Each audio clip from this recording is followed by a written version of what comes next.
aqui no chat, né? O pessoal falando que já está com saudade. E a Renata até complementou com uma frase muito boa. Assim, se tá sentindo saudade é porque foi boa. E realmente a nossa semana foi maravilhosa, né? Ao longo dessa semana, nos encontramos diariamente aqui pelo Teams e presencialmente também em muitos locais da Evida, de Brasília a Tucuruí. Trocamos muitas experiências, aprendemos muito com todos os profissionais maravilhosos que estiveram aqui com a gente nessa semana. E para nós da Evida, foi um momento muito especial e muito rico, pois está sendo o nosso primeiro evento presencial depois da pandemia. Então, todo mundo que está envolvido na semana está muito feliz com isso. E, nesse sentido, a gente quer agradecer a todos vocês que participaram com a gente aqui pelo Teams, ou presencial em Brasília, ou nos polos regionais. Podemos afirmar que a nossa Semana de Saúde foi um sucesso, que nós atingimos nosso objetivo, que é levar informação em saúde aos nossos beneficiários. E hoje, para fechar com chave de ouro a nossa semana, em nossa palestra magna de encerramento, recebemos a nutricionista da Conexa, Daniele Toledo, que é especialista em nutrição clínica pela UFRJ, nutrição funcional, pós-graduada em medicina do estilo de vida pelo Instituto de Ensino Albert Einstein. Atua há 17 anos em consultório particular e é responsável pela telenutrição da Conexa. Ela vai falar para a gente sobre alimentação, qualidade de vida, prevenção de doenças crônicas e sobre o serviço de telenutrição pela plataforma da Conexa, que também disponibiliza aos nossos beneficiários a telemedicina com inúmeras especialidades e também a telepsicologia. Dani, muito obrigada por estar aqui com a gente mais uma vez. Por favor, fique à vontade, a palavra é sua. Bom, uma delícia estar fechando essa semana de saúde, né? Falando desse tema que eu adoro, de saúde, de qualidade de vida, de prevenção de doenças, de tratamento de doenças, né? Com esse pilar super importante que é a alimentação. E falando de um tema que eu tenho estudado bastante ultimamente também, que é sustentabilidade. Então, estou muito orgulhosa de estar aqui. Eu vou fazer uma apresentação, mas assim, a gente vai trocar bastante ao longo da apresentação, então vou ficar aqui ligada no chat, o que vocês conseguirem de dúvidas, quiserem interagir, a gente está junto aqui e vamos falar sobre esse tema, tá bom?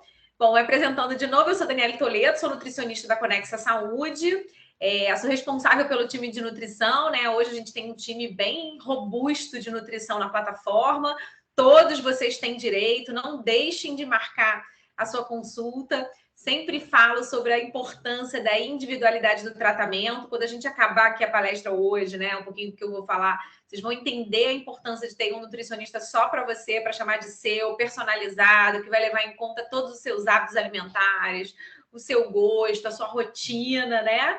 Então, vai ser bem bacana aqui, se a gente puder ter vocês aqui com a gente e poder acompanhá-los aí nessa jornada de saúde, né? Saúde não é só não estar doente, saúde é muito mais do que isso, né? A saúde é bem-estar físico, é bem-estar emocional, é bem-estar social, é bem-estar no trabalho, é bem-estar na família.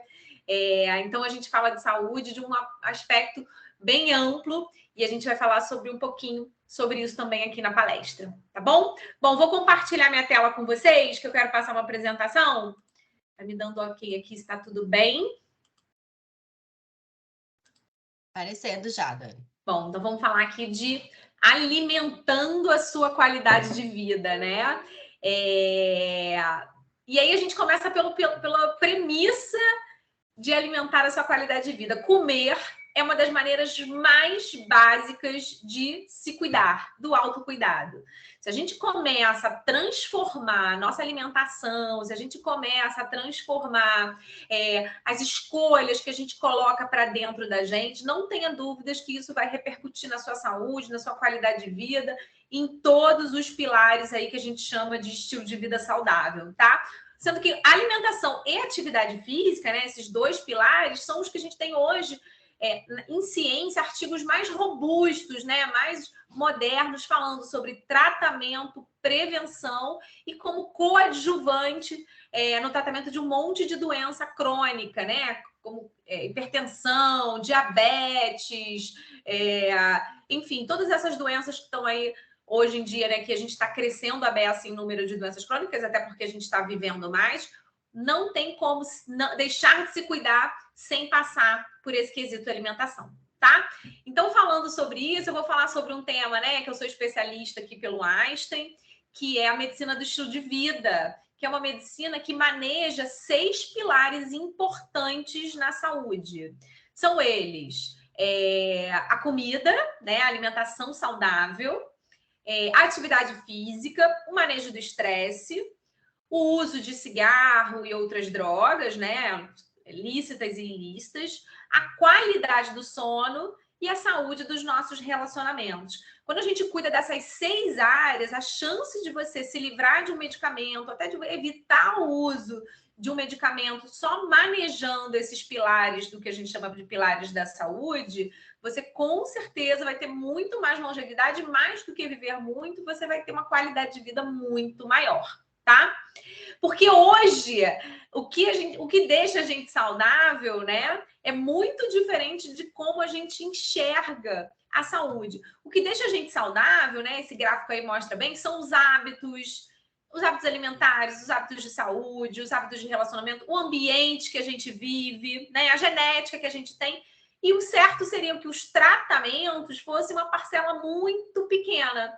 E não é isso exatamente o que acontece. Hoje, o nosso maior gasto, a gente gasta muito em remédio, em tratamentos de saúde, sem cuidar tanto assim dos hábitos alimentares, do ambiente, das nossas relações, né? De como a gente vive para manejar essa qualidade de vida, né?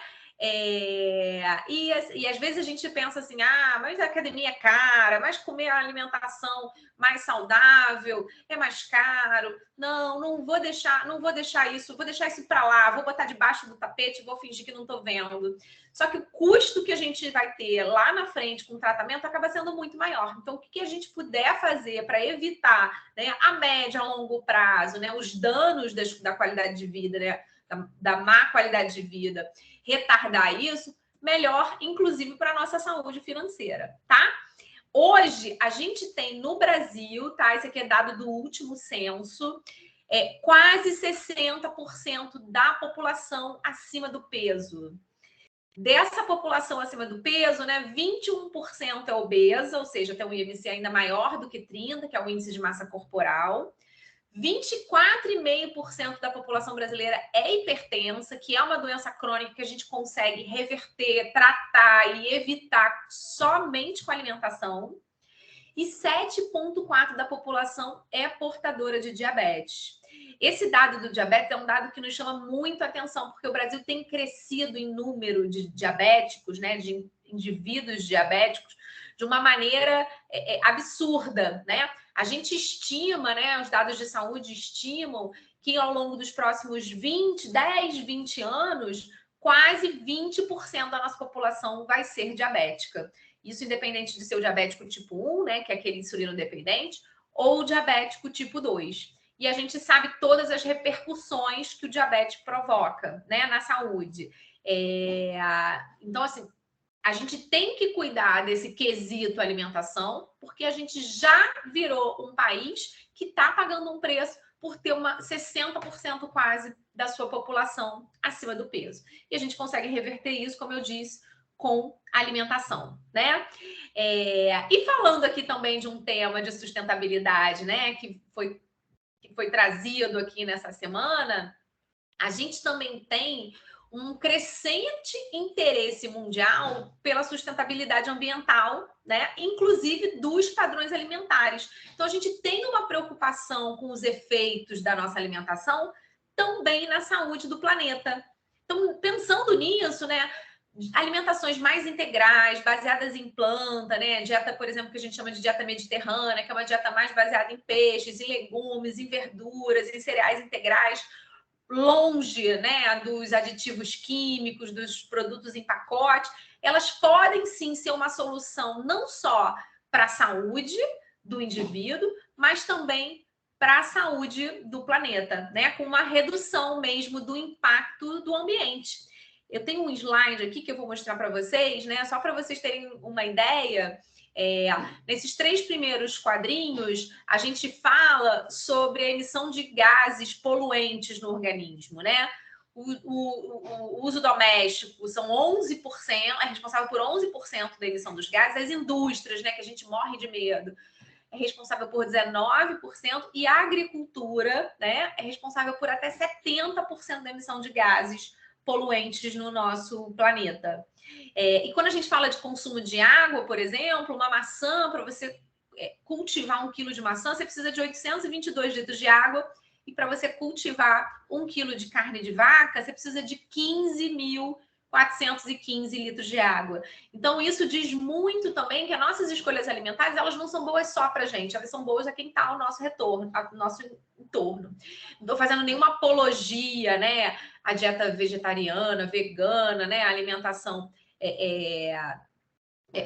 muito radical, mas o que a gente puder consumir de menos alimentos processados e mais alimentos vindo direto da natureza para a gente também vai estar atuando aí na saúde de todo o planeta. E como é que a gente faz isso, né? Caramba, agora vou ter que me desdobrar aqui, vou ter que mudar o meu estilo de vida completamente para prevenir que eu fique doente, né? Qual é o centro da mudança?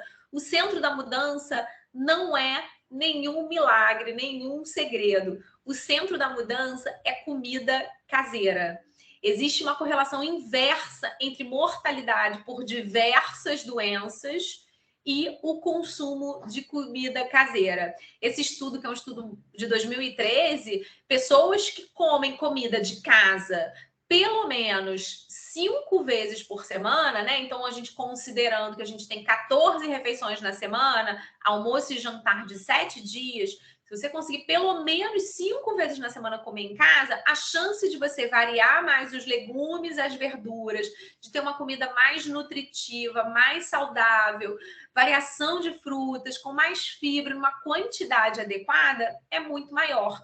Então, não é muito diferente, a gente não precisa se entupir de alimento orgânico, comprar um produto da blogueira XPTO que ela diz que é maravilhoso. Não é por aí, gente. Comendo comida de casa, o básico, a nossa comida básica, arroz, feijão, legume, um bife, um peixe, a gente já está atingindo aí a nossa demanda de saúde para si e saúde para o planeta também, tá? E para isso, a gente precisa de uma palavra-chave, que é a organização. Eu adoro essa frase que fala sobre desembalar menos e descascar mais, tá? Quando você organiza o que você vai comer, né? Eu sempre aconselho aqui os pacientes a tirarem algumas horas do domingo, do sábado, para fazer as compras, para ver o que precisa, para acabar não caindo na armadilha de comer um alimento mais processado, de comer na rua, de conseguir fazer, né, uma alimentação mais limpa, mais caseira. Para a gente, em termos de saúde, é ainda melhor, tá? Como é que a gente começa fazendo esse planejamento aí, né? Primeiro a gente faz um cardápio semanal, né?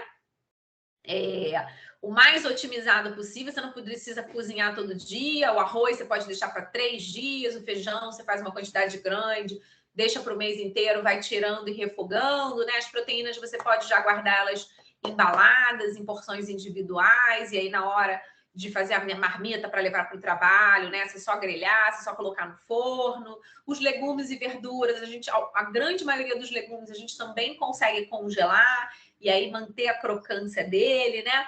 Então é importante sempre fazer um planejamento aí do que você vai comer ao longo da semana. Quando você está organizado, você vai tirar menos ansiedade e vai fazer você ter menos possibilidade de cair nas armadilhas aí da comida da rua, da comida empacotada, né, do congelado do mercado, que é cheio de aditivo químico, que provavelmente está sabotando ali o teu processo de saúde, tá? Então aqui eu tenho um mapa que a gente chama de mapa de alimentação saudável, né? O grupo 1, tempero, você pode usar à vontade. O grupo 2 são as verduras e os legumes, você também pode usar à vontade, abóbora, beterraba, tomate, quiabo, rúcula, enfim, todos eles. O grupo 3, que são os verdes escuros, é importante que tenha pelo menos um no prato, né? O brócolis, a couve, o espinafre, o repolho. O grupo 4, que são os carboidratos, a gente pede para você escolher uma opção, né? Entre o arroz, a batata, o trigo, a banana, a farinha. E o grupo 5 e grupo 6, que são as proteínas divididas entre as proteínas vegetais, né? Que é o feijão, a lentilha, a ervilha, o grão de bico, e as proteínas animais, que são as carnes, os frangos e os peixes. Estou falando aqui de uma dieta de um paciente onívoro, né? De uma pessoa onívora, que ela não é vegana, vegetariana, enfim. Então, se ela consegue ter um pouquinho de cada desse grupo no prato, assim como a gente mostra aqui, né, nessa foto, que seria uma alimentação saudável, equilibrada, com certeza ela vai ter mais longevidade, vai depender menos de remédios e vai prevenir as doenças crônicas, tá? Então, o prato, ele compõe metade dele de legumes e verduras, o mais variado possível, né? A gente estimula ter de 3 a 5 cores diferentes no prato, e a outra metade a gente divide entre os carboidratos, a proteína animal e a proteína vegetal. Então, não precisa passar fome, não precisa nada mirabolante, não precisa aquele produto maravilhoso da propaganda. O que a gente precisa é de comida de verdade. A partir desse momento, quando você consegue ingerir comida de verdade, você vai estar, sim, dando o passo mais importante que você pode para a sua saúde, tá? O segundo item é abastecer a casa de alimentos saudáveis, né? Identificar suas armadilhas. Então, se você ama biscoito recheado, não consegue resistir, tenta comprar uma vez, 2 vezes no mês, né? Quanto menos armadilha a gente tiver em casa, menos a gente vai acabar consumindo esses produtos mais industrializados. Quando você abre a geladeira e dá de cara com uma fruta, com uma preparação mais saudável, né? Bonita também, mais colorida. Na minha casa, por exemplo, eu deixo os potinhos coloridos com as frutas todas lavadas, né? Para incentivar até o meu filho a consumir mais fruta quando ele abre a geladeira. Tem o chocolate dele, tem as coisinhas que ele gosta, mas eu tento deixar mais à vista as coisas mais coloridas e mais saudáveis para o cérebro ter tempo também de identificar e ter a via ali dele sair sempre pela coisa mais saudável, mais nutritiva, tá? E para temperar com emoção, né? Usar e abusar das ervas e especiarias. A gente fala muito sobre usar e abusar do manjericão, do alecrim, do orégano, da cebola, do curry, da canela, né? Você tem um frango, por exemplo, um peito de frango. Todo mundo acaba comendo peito de frango, coxa de frango, né? Quando tá querendo fazer dieta, quando tá querendo perder uns quilinhos, porque realmente é uma carne mais magra, menos gorda. Você faz um peito de frango temperado com manjericão, ele é uma coisa. Você faz um peito de frango temperado com açafrão, é outra coisa. Então, você consegue já, a partir desse uso de ervas e especiarias, se você puder ter até um vasinho de manjericão, de alecrim, de orégano em casa, você vai estar agregando substâncias nutritivas para o seu corpo, né, que previnem uma série de doenças, inclusive doenças crônicas degenerativas, como as doenças mentais, o Alzheimer, o Parkinson. E vai sim trazer saúde e qualidade de vida para a sua cozinha, sem contar no sabor, né? Você vai estar aguçando o seu paladar, porque a gente tem uma visão também, às vezes, de que comida saudável é sem graça, é sem gosto, é sem tempero, é aquele legume na água e sal, arroz sem tempero nenhum, um feijãozinho sem graça, né? E uma carne, um frango, enfim, só grelhado, e não é assim, tá? A gente pode variar bastante, a gente consegue agregar saúde, nutrição e qualidade na tua alimentação usando e abusando das ervas e das especiarias, que podem ser frescas, como eu disse, né? Deixando no vasinho, em casa, comprando na feira, no final de semana, mas pode ser seca também, a dos pacotinhos do mercado secas, né? Desde que não tenham aditivo químico, você pode sim estar utilizando em casa, tá? E a terceira coisa importante, né? Você já fez o seu planejamento, você já tirou as armadilhas de casa. A terceira coisa importante é manter uma rotina de alimentação, né? Estabelecer horário, evitar comer no ambiente de trabalho. Gente que ainda está no home office, às vezes come trabalhando, em reunião, mexendo no computador. Esse horário da refeição, o horário da comida, ele tem que ser, sim, um momento sagrado, né? Ele tem que ser, sim, arrumar a mesa, você tem que descansar um talher entre cada garfada, você tem que fazer ali, olhar para o seu prato colorido e bonito, né? Que isso, com certeza, vai fazer você aderir muito mais do que comer na frente do computador, ou fazendo outras coisas, ou mexendo no celular, né? Quando você faz isso, a chance de você comer mais e nem curtir o que você está comendo é ainda maior, ok? E o quarto ponto é a água, né? Beba bastante água. Então, pelo menos 35 ml de água por cada quilograma de peso corporal, né? Então, você pesa 100 quilos, você multiplica 100 vezes 35, são 3.500 ml, dá 3,5 litros, né? Se você pesa 50 quilos, você faz essa conta para entender o quanto de água você precisa beber. E o ideal é que essa água seja consumida ao longo do dia, né? Que você não beba tudo de uma vez só, até para você não ficar desconfortável, né? Tem que transitar de um lugar para o outro, vai dar mais vontade de fazer pipi, aí você acaba ficando, né, meio ali naquela situação. Então, e bebericando, né? Eu sempre deixo meu copinho do lado enquanto trabalho, enquanto dou palestra, enquanto atendo, e vou bebericando ao longo do dia para a gente poder estar sempre hidratada e batendo aquela meta lá, como eu estou falando para vocês, de 35 ml por cada quilograma de peso corporal. Certo? Bom, o quinto item que a gente fala é de organizar os lanchinhos, né? Eu falei muito das refeições, do almoço, do jantar.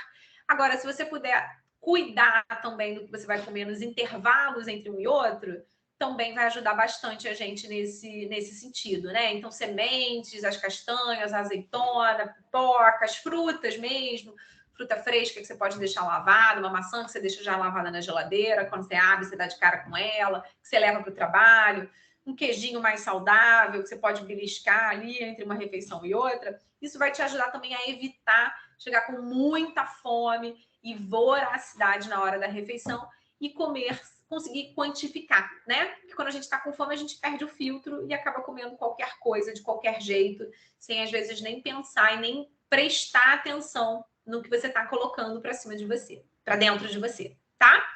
E aí, para isso, a gente tem uma escala que a gente chama de escala de fome versus saciedade, tá? Esse é um exercício muito interessante para a gente ponderar toda vez que a gente tiver vontade de comer alguma coisa ali que não está muito do nosso script, né? Será que é fome? Será que é vontade de comer? Será que é emoção? O que será que está ali me fazendo ter essa vontade louca de beliscar alguma coisa, né?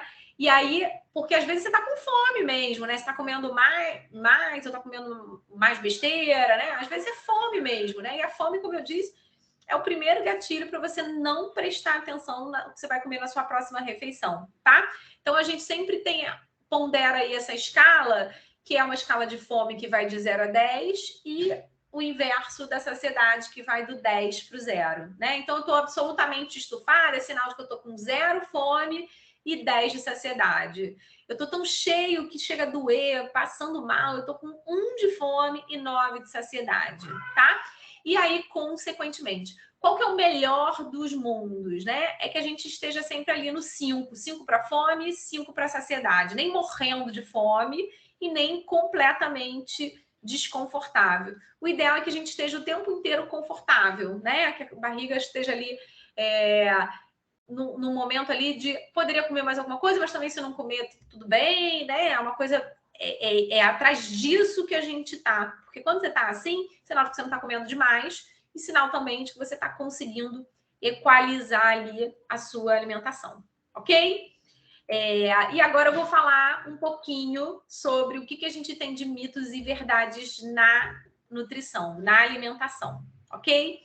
Eu falei um pouco de escolha, né? De como é que a gente faz para mudar esse mindset, mudar o que você está colocando para dentro de você, os benefícios que aquilo te traz, né?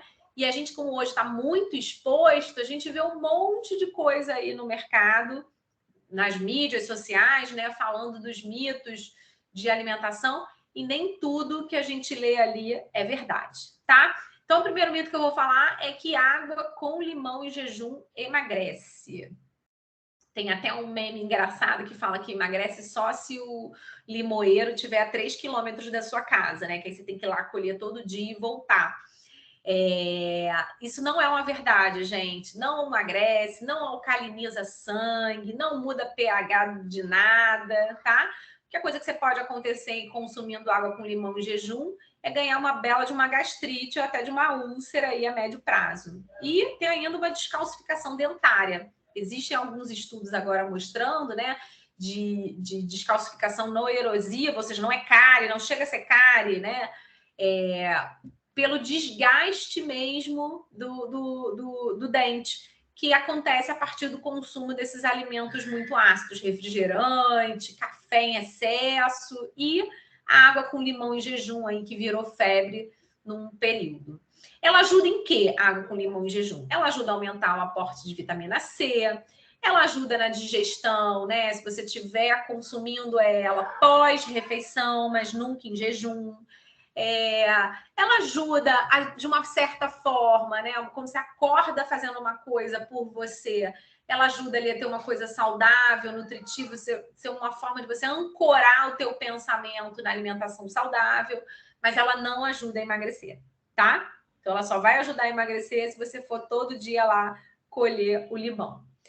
Um segundo mito e verdade, né, sobre alimentação, sobre saúde, sobre doença, é o jejum intermitente, né? O jejum intermitente é uma estratégia antiga, uma estratégia religiosa, inclusive, ela começou a ser estudada, olha que interessante, com atletas muçulmanos que faziam o Ramadã, né? Que é um comportamento, né? Uns dias que eles têm, né, na religião, de passam o dia inteiro em jejum, e às vezes esses dias coincidiam com as Olimpíadas. E esses atletas, eles faziam o Ramadã, né, participavam disso e se exercitavam. E aí começaram a estudar, falando como é que eles conseguem ficar sem comer e depois ainda praticar esporte. Então foi a partir daí que o jejum intermitente começou a ser estudado.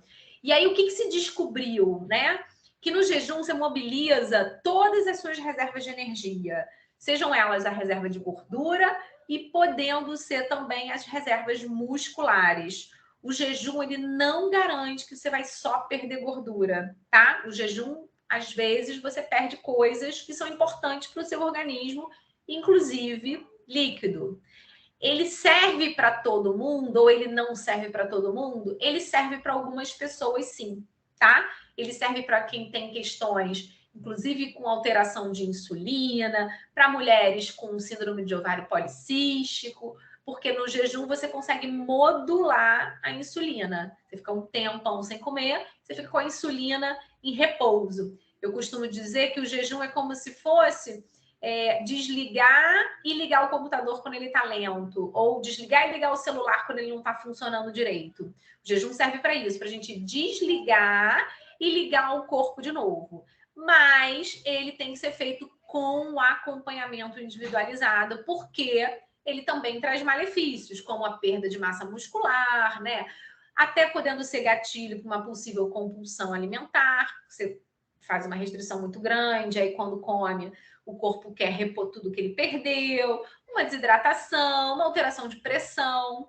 Então, eu aconselho quem queira ou quem tem interesse pelo jejum intermitente, que passe com um dos nossos profissionais, tá? Um profissional de saúde, enfim, que vai poder te encaminhar, te encorajar ou até mesmo desencorajar, dependendo do seu quadro em específico.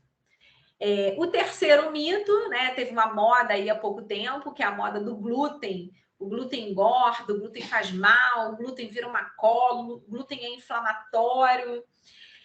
Qualquer alimento vai ter potencial ou não inflamatório, dependendo da forma como você processa ele, né? Porque cada indivíduo é um indivíduo. Por isso a importância do atendimento individualizado. Porque para algumas pessoas o glúten pode sim fazer mal, ele pode sim prejudicar a saúde do intestino.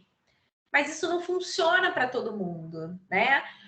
Muito pelo contrário, quando você retira o glúten, às vezes você adiciona alimentos que são muito ricos em aditivos químicos. Você pega um rótulo de um pão francês, naquele que você compra na padaria, ele leva farinha, água, sal, né? Um pão sem glúten, ele leva um monte de coisa que a gente nunca nem ouviu falar. Um monte de aditivo, estabilizante, conservante. E aí a gente não pode falar que o pão sem glúten é mais saudável ou mais nutritivo do que o pão francês do padeiro lá, né? Mas o glúten, para algumas pessoas, principalmente para as pessoas que têm doenças reumatológicas, dores em articulação, ou até mesmo problemas intestinais, diarreia, prisão de ventre, ele pode sim estar sendo mal digerido, chegando grande no intestino e dificultando um pouco esse processo aí de absorção, de nutrição, né? E de retirada dos ingredientes. Outro mito que a gente fala muito, né? Preciso cortar os carboidratos para emagrecer? Não, não precisa, não necessariamente. Hoje a gente tem também, né? A ciência já demonstrou que a retirada do carboidrato você emagrece mais no início da dieta, porque é um estímulo diferente que você gera para o organismo, que faz perder peso, que faz te ajudar nesse quesito de saúde, é mudar o tempo inteiro o estímulo que você está gerando para o seu organismo, né? Seu organismo ele precisa de todo tipo de informação, todo tipo de nutriente, né? Mas é importante que esse acompanhamento também seja individualizado, porque para algumas pessoas, quando ela corta o carboidrato, ela aumenta muito o consumo de gorduras, gorduras ruins, gorduras saturadas, e isso acaba prejudicando a saúde, por exemplo, do coração, a saúde cardíaca, tá? Então, não é todo mundo que precisa ou não cortar o carboidrato para cuidar da saúde. Lógico que, como eu falo sempre, tem a individualidade. Algumas pessoas precisam, sim, diminuir a ingesta de carboidrato, mas isso a gente só vai entender se a gente tiver um acompanhamento individualizado, um rastreamento de sinais e sintomas, né? Para a gente poder entender se isso é preciso, é necessário ou não. Como a gente trabalha muito também com comportamento alimentar, às vezes cortar o carboidrato também pode ser gatilho para compulsão alimentar, né? Porque falta açúcar no sangue. E aí você fica com vontade, fica em busca de comida o tempo inteiro, tá? E aí eu vou finalizar aqui, vou abrir para as perguntas com a frase de antes de Cristo, de Hipócrates, que falava que teu alimento seja o teu remédio e que teu remédio seja o teu alimento, né? Não é novidade para ninguém, como eu disse desde o início, né? Que você mudando a alimentação, você chega a reduzir até em 40% a incidência de uma série de doenças, inclusive câncer, inclusive doenças crônicas, doenças cardíacas, hipertensão, doenças neurológicas, como eu falei, Parkinson, Alzheimer. O tratamento passa pela alimentação e pela atividade física, né? Então, se a gente puder mudar o nosso estilo de vida para prevenir, para curar e para tratar uma série de doenças com acompanhamento individualizado, né? Com uma alimentação focada e direcionada para a sua demanda em especial, com certeza a gente consegue aí mudar o curso das doenças da vida, né? Das doenças que vão aparecer, que a gente não evita que apareçam, mas que a gente pode sim conduzi-las de uma maneira melhor ou pior. Ok? Bom, hoje era esse o meu recadinho para vocês. Eu vou parar aqui meu compartilhamento e vou abrir para perguntas. Estou pronta para ouvir todas as perguntas. Ó, tem gente calculando aqui a água. Tem gente que está tomando a quantidade certinha. Só emagrece se for colher. Bom, vamos lá. A Aline falou que só vai ao supermercado ou para a festinha depois de se alimentar. Boa, Aline. Porque aí você consegue filtrar, né? Como eu disse, a fome é o primeiro gatilho para comer o que tiver na frente, né? E procura também levar suas refeições quando sai de casa. Então, com certeza, Aline, você vai ter mais qualidade de vida, mais saúde por muito mais tempo. Vai evitar aí o uso de um monte de remédios por conta disso. E ela enxerga uma tendência de que existe uma outra categoria, os carnívoros, buscam se alimentar somente com proteína animal, que foi o que eu falei aqui, que é da exclusão do carboidrato, né? Existe um medo do carboidrato. E aí, quando a gente fala do carboidrato, a gente tem que tomar um cuidado, porque a gente acaba indo para as gorduras, né, para os alimentos de origem animal, que também, carne vermelha, por exemplo, gente, está super associada a câncer de mama e câncer de intestino. O consumo de carne vermelha mais do que 4 vezes por semana é fator de risco para desenvolvimento de câncer. Então, se a gente puder reduzir também o consumo de proteína animal, pelo planeta, pela gente, pela saúde, também é interessante. E vamos falar um pouco de como é para acessar a telenutrição na Conexa, né? Então, baixa o aplicativo lá da Conexa Saúde, né? Acessa o link paciente.conexasaude.com.br/login/evida, e aí você entra lá, você tem telenutrição, telemedicina, telepsicologia, você entra na telenutrição e consegue ali agendar o seu horário. Eu, inclusive, estou lá na plataforma atendendo também. Eu tenho um time aqui, como eu disse, né, de nutricionistas, todas nós especialistas em nutrição clínica, treinadas e atualizadas para falar sobre todos esses temas, né? E para cuidar da saúde de cada um aí de forma individual, né, Tati? Isso aí. Eu ia pedir exatamente para você falar como que acessa, né, para participar, para fazer a consulta. E fala para a gente um pouquinho, Dani, como que é o acompanhamento? Né? A pessoa faz a primeira consulta, aí faz a avaliação. Como que se dá o acompanhamento? Bom, então a gente passa numa primeira consulta com a nutricionista, né, onde a gente faz os rastreamentos de hábito alimentar, de comportamento, pede exame, faz uma avaliação nutricional de longe. A gente tem um protocolo para essa avaliação, como é que você está, e a partir dali a gente consegue estimar percentual de gordura, né? A partir da avaliação que a gente passa para vocês. E aí a gente começa o percurso com a nutricionista, tá? E a nutricionista faz o plano alimentar, ela calcula uma dieta de acordo com a sua anamnese e com as suas questões. Tá? Então, se você fala lá para a nutricionista que você de manhã não tem tempo de comer, ela não vai mandar você preparar um suco verde que você precisa, né, higienizar a couve toda lindona. Você precisa higienizar a couve todo dia, tá? Então, você vai fazer um acompanhamento individualizado de acordo com a sua demanda, certo? E aí o retorno depende do paciente, né? Depende da adesão, mas geralmente a gente vê esse paciente uma vez por mês na plataforma com a mesma nutricionista, você é visto pelo mesmo profissional, é sempre o mesmo profissional que começou a te acompanhar, que vai te acompanhar para sempre, tá? Maravilha. Ó, a gente tem mais alguns pontos aqui no chat. O Lucas falando que precisa tomar 4,8 litros de água por dia, mas ele está tomando só 2 litros. É um Então, galão vamos de água, dobrar né? essa quantidade aí. Se a gente começar, Lucas, tomando 3, a gente já melhora muito, a sua saúde. Aí depois você passa para 3,5, depois você passa para 4, depois você passa para 4,5, até chegar lá aos 4,8. Ô, Dani, e tem muita gente que tem dificuldade em beber água, né? Você tem Beber alguma água, dica gente. para essas pessoas? Então, beber água é isso aqui, né? Beber água é hábito. Beber água é não esperar sentir sede para beber. A sede já é o primeiro sinal de que o seu corpo está desidratado. Quando você sente sede, você já está desidratado. Então, é beber antes da sede. O que a gente aconselha as pessoas fazerem? Quem não tem o hábito, hoje em dia a gente tem um monte de aplicativo que te lembra de beber água, tá? Então você pode baixar um aplicativo que lá de meia em meia hora, de 1 em 1 hora, ele vai te lembrar de beber água. Deixar sempre a garrafinha do lado, trabalhar, né? O tempo inteiro com a garrafinha, com a água. Aquela vez que você levanta, você precisa, sei lá, a cada 30, 20 minutos, levantar da sua cadeira, até para uma questão ergonômica, né? Poder dar uma circulada, vai lá e pega um copo d'água. É uma maneira de você estar se movimentando e é uma maneira de você estar cuidando da sua saúde também.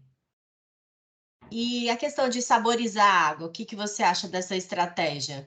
Pode saborizar a água também, pode botar um pau de canela, pode botar hortelã, pode botar fatia de abacaxi, você pode sim. Se você tem dificuldade, você pode fazer um chá mais diluído e deixar ele gelado. Você tem dificuldade do paladar da água, você pode aromatizar a sua água sim, não tem problema nenhum. Legal. Não vai excluir a sua hidratação não, tá? Mas água a gente aprende na escola que não tem gosto, né? Então é insípido, inodoro, incolor. A gente aprende isso lá na pré-escola quase, né? Então, beber água, como eu disse, é o hábito de beber água. O Anderson está agradecendo pelas informações e ele quer saber sobre probióticos. Posso confiar nos produtos que informam no rótulo esses probióticos? E qual a importância desses na saúde intestinal? Então, gente, a saúde intestinal, a gente tem falado muito sobre ela ultimamente, que é super importante, né? Porque a gente sempre ouviu aquela frase de que você é o que você come.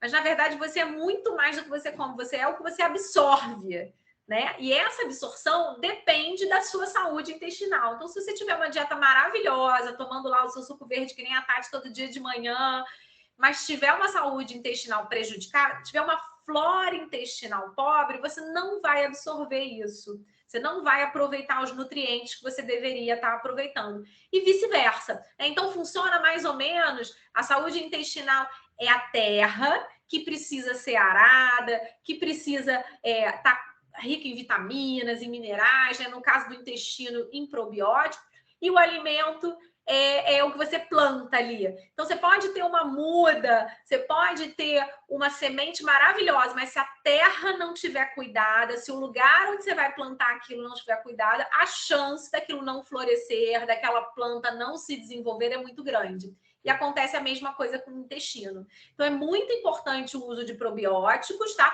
Não são... A gente pode confiar na rotulagem, sim, mas a gente consegue, por isso que também é importante, né, o acompanhamento individualizado, porque a gente consegue identificar, através dos sinais e dos sintomas, quais são as cepas, quais são os lactobacilos, quais são os probióticos que, para a sua questão, é demandada. Se o teu problema é um problema alérgico, você precisa de um tipo de cepa, você precisa de um tipo de probiótico. Se o seu problema é um problema de imunidade, é outro tipo de probiótico. Se o seu problema é um problema intestinal, eu só quero regular, é outra cepa de lactobacilo. Então, a gente tem que ter um cuidado também para não sair consumindo tudo, né? Porque todo excesso, inclusive de probióticos, pode dar, que a gente chama de SIBO, né? Que é uma superfermentação no intestino, né? Uma indigestão. Tem gente que reclama que fica com gases o dia inteiro. Então, com cuidado e com cautela, a gente consegue, sim, confiar, né, nesses rótulos, mas individualizar é muito importante, não sair consumindo de todo, né? E a telenutrição está aí à disposição para todo mundo, né? Então, Isso, estamos aqui para isso. Dani, a Renata está perguntando qual a fruta que você indica que não pode faltar na alimentação. Renata, que pergunta difícil, né? Porque eu falo isso o tempo inteiro, eu indico variedade, né? Eu indico todos os tipos, que o corpo tenha todos os tipos de informação, né? Então, quanto mais variada, hoje a gente tem uma regra que a gente chama do 5 ao dia, 5 coisas coloridas, que são pelo menos 3 legumes e verduras de cores diferentes e 2 frutas de cores diferentes ao longo do dia. Então, o que eu indico não é uma fruta que não possa faltar, mas que se você come uma fruta que é mais branca, banana, maçã, pera, a outra seja mais alaranjada, mamão, laranja, tangerina, né? O que eu indico é que você consiga, melancia, que é vermelho, então que você consiga variar o máximo possível das cores das frutas que você está ingerindo. Não existe uma fruta em específico que a gente não pode deixar de consumir, tá? As frutas mais ricas em nutrientes, a gente tem pouco aqui, que são as berries, né? As frutas vermelhas. A gente tem o morango, mas que às vezes ele é cheio de agrotóxico, então ele não atende ali muito a nossa demanda. Mas a amora, as blueberries, aquelas frutinhas pequenininhas, a gente tem pouco, né? Ela precisa de um lugar mais frio. Então, aqui no Brasil é difícil o cultivo, e quando tem, é um cultivo cheio de agrotóxico. Mas das que a gente tem uma série, né, de frutas bacanas aqui, saborosíssimas. Então, quanto mais variado, melhor. Dani, e o inverso, quais as frutas que a gente tem que evitar no consumo assim excessivo? Uma das mais famosas é a carambola, né? Ou é mito também? Então, É mito, é verdade? é mito, né? Porque, assim, evitar fruta também, né, Tatiane? Tem gente que Não, eu come digo o banana. consumo excessivo, né? Porque assim, dizem que a carambola, se ingerida em quantidade maior do que 3 ou 4, ela pode ser tóxica para o rim, alguma coisa assim. Eu já li, já vi alguma coisa. É verdade? Então, Tati, isso aconteceria se você consumisse 4, 5 carambolas durante 3 anos sem parar. Não é um dia, 2 dias que, né, que isso vai acontecer. Então, é só se você consumir uma quantidade. Porque a substância tóxica da carambola, ela também é hidrossolúvel. Então, você bebendo água, uma parte dela sai no xixi. Então, assim, não existe nada, não existe essa dicotomia, isso eu posso, isso eu não posso. O que você pode é variar o máximo possível, né? É até a gente às vezes tira uma fruta, uma carambola, por exemplo, uma banana. Tem gente que morre de medo de banana e para de comer banana porque acha que banana engorda, né? Aí para, aí você fala: caramba, vou deixar de comer banana, mas está se entupindo de produto de pacotinho que está escrito lá diet. A banana é muito mais nutritiva, muito mais saudável, né? Muito mais barata, inclusive. Então tem que ter uma certa, né, um cuidado aí nessa dicotomia de que isso faz bem, isso faz mal, né? Lógico que se você é constipado, você tem uma tendência a intestino mais preso, a gente evita banana, evita maçã, evita goiaba, que são frutas que prendem mais. Você tem uma diarreia, você tem um intestino mais solto, a gente evita mamão, a gente evita ameixa. Então, depende também da individualidade do paciente, né? Porque é muito indicada para uns e pouco indicada para outros. Legal. O Tomás está perguntando aqui no chat se a quantidade de água que devemos consumir diariamente, se ela é a mesma para as pessoas sedentárias e para as pessoas que praticam atividade física. Ai, Tomás, maravilhosa a sua pergunta, tá? Essa regra dos 35 ml por quilograma de peso são pessoas normais, tá? Não tem nenhuma questão de saúde, não tem nenhum problema renal, não é atleta, né? Não estou falando de praticante de atividade física que vai lá na academia 1 hora por dia, não. Para 1 hora por dia, a gente mantém essa regra.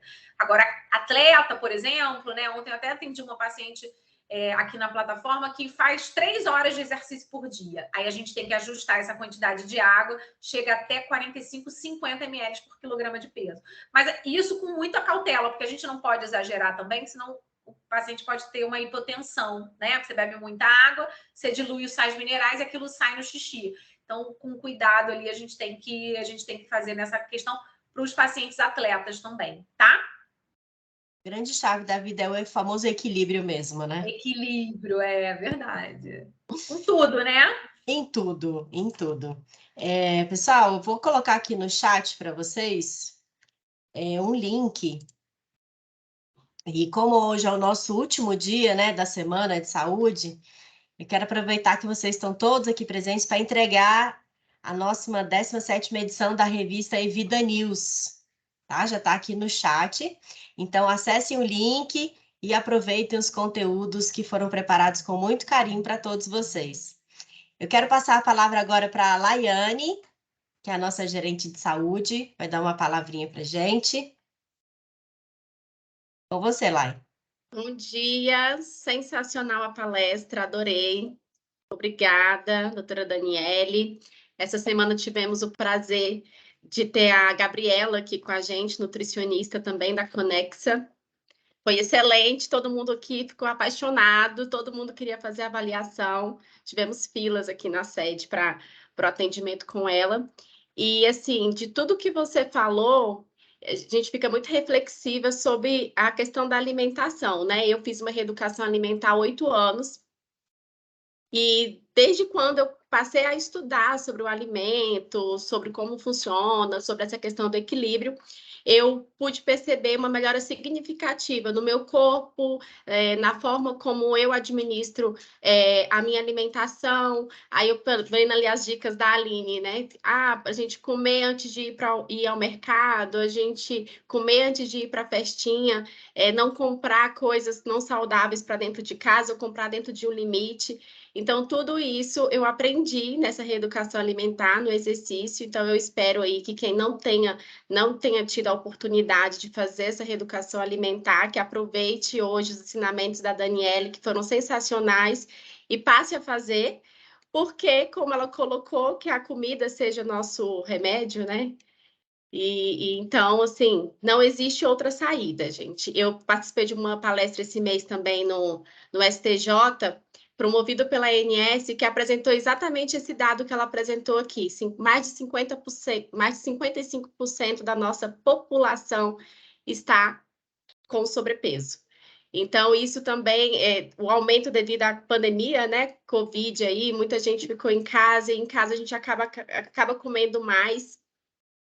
Então, que bom que estamos tendo essa oportunidade de falar um pouco sobre alimentação, falar um pouco sobre saúde, finalizando aí nossa Semana do Bem-Estar com chave de ouro. Eu quero agradecer a minha equipe de promoção à saúde, que vocês foram sensacionais, a equipe das regionais, que fizeram a atuação em todos os locais onde a Evida possui uma sede, e foi, assim, prazeroso ver o envolvimento, a entrega de vocês, todo o comprometimento. Meu coração essa semana foi só felicidade.